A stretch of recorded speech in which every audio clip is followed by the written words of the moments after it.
Salut tout le monde, j'espère que vous allez bien. En fait, je voulais apporter quelques clarifications sur l'épisode qui vient de passer, donc l'épisode 2 du podcast du Journal d'Anatolie.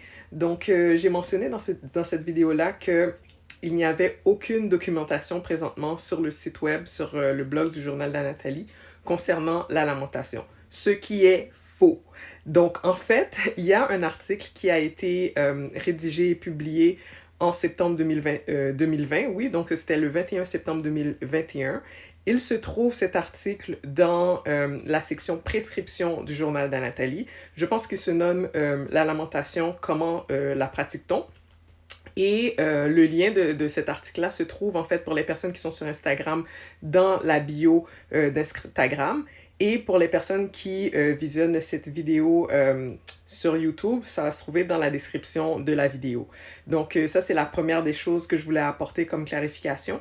La deuxième, c'est que j'utilise souvent le terme lamentation en fait, je l'utilise comme une discipline spirituelle parce que pour moi, en fait, c'est quelque chose qu'on pratique souvent pour nous aider à nous rapprocher de Dieu ou pour cultiver une relation avec Dieu, pour maintenir une relation avec Dieu. Donc, c'est dans ce sens-là que j'utilise le terme discipline spirituelle. Mais en réalité, la lamentation, c'est pas une discipline spirituelle. En réalité, ce serait plus de l'ordre d'une pratique et même encore plus, ce serait plus de l'ordre d'un style littéraire. C'est un style qui est utilisé par certains auteurs dans la Bible, dont David, comme j'ai mentionné, pour pouvoir exprimer certains sentiments, un certain vécu, pour pouvoir prier à Dieu. Donc, c'est une forme de prière, c'est un type de prière et c'est aussi une forme littéraire.